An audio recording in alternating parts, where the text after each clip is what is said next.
now by Antony Loewenstein, an independent journalist and the author of My Israel Question. And he was based in occupied East Jerusalem between 2016 and 2020. He joins us now live from Sydney.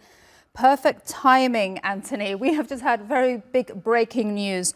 Netanyahu, Prime Minister of Israel, saying that the war cabinet is cancelled. He announced the end of the war cabinet in a Sunday meeting with the political security cabinet. And this was reported on Monday. What do you make of this? No surprise, I'm sure.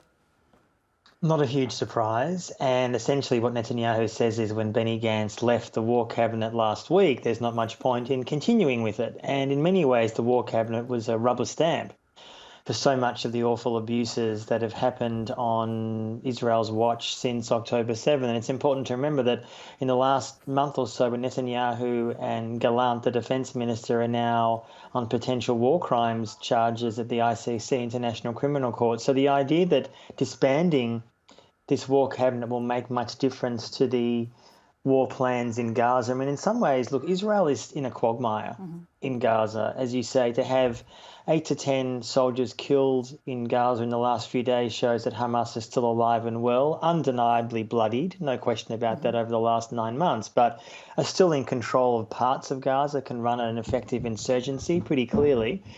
And what that really means is that any potential escalation in the north between Israel and Lebanon would be deeply, catastrophic for the people of Lebanon, let's be honest, and Israel.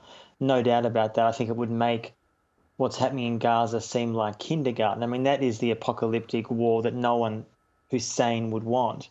But this war can continue because bottom line, finally, the US is not saying anything to stop it. Correct. This is the bottom line. The US is not intervening. The US is not intervening. And it does seem like just so chaotic right now. Would you say that Israel has lost control in Gaza, or is that going too far? Given that high number of casualties, 8 Israeli soldiers killed in a single incident in Gaza, 10 in total. Look, in a sane way, the answer seems to be yes. But I know that there are some on the Israeli right in the last month or so who have said the war's going just fine. This is their view, what I'm about to say, not mine, to be clear. Their view essentially is the war's going fine. We essentially have got no serious international pressure to stop. Whenever there is a potential ceasefire, assuming that even happens, Israel has now essentially divided the strip in half. They have massive access to re-enter Gaza if they feel they need to take out militants or whatever justification they want. Gaza essentially is unlivable. The 2.3 million Palestinians have no real viable life forward there beyond 10 cities for the foreseeable future. And they hope that Trump wins in November. And I think in all those kind of calculations, in the deeply cynical way of Israeli politics and the Israeli military, a sane person would look at Gaza and say Hamas is still alive and well. They've not been defeated. The US intelligence says that about 30-40% of Hamas fighters have been killed, which means that the vast majority have not. That, the war essentially can drag on because ultimately, again, Biden is utterly unwilling to stop it and is still selling weapons. Weapons are still flowing, as they are from Germany. And also, interestingly, it was revealed last week from Serbia. So many countries are still sending weapons. Antony, while I still have you here, what exactly is a tactical pause? What do you read into this? Help us all understand what this means as a concept and in practice, because the fighting still continues.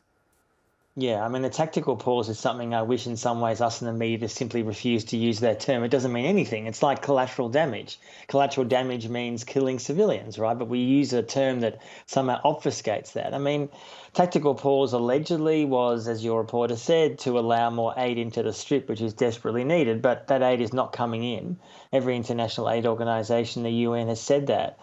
And there was some political to and fro, as you say, in Israel. Netanyahu wasn't apparently aware.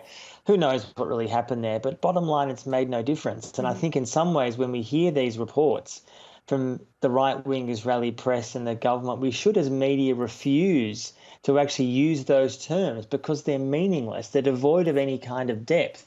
What we should say is the war over? No. Is collateral damage and civilians being killed? Yes. Are aid trucks getting in? No. So what does it mean? On the ground, nothing, as your reporter in Gaza just said, as friends of mine in Gaza are saying. It's been no difference. And many people are desperately lacking in food and nutrition. This is what we should be focusing on, not linguistic God knows what from the Israeli government and the Israeli right-wing media. Absolutely, and families being killed on the first day of Eid. We'll leave it there. Antony, thank you very much. Always a pleasure to have you on the programme. Antony Loewenstein, really appreciate it. Thank you.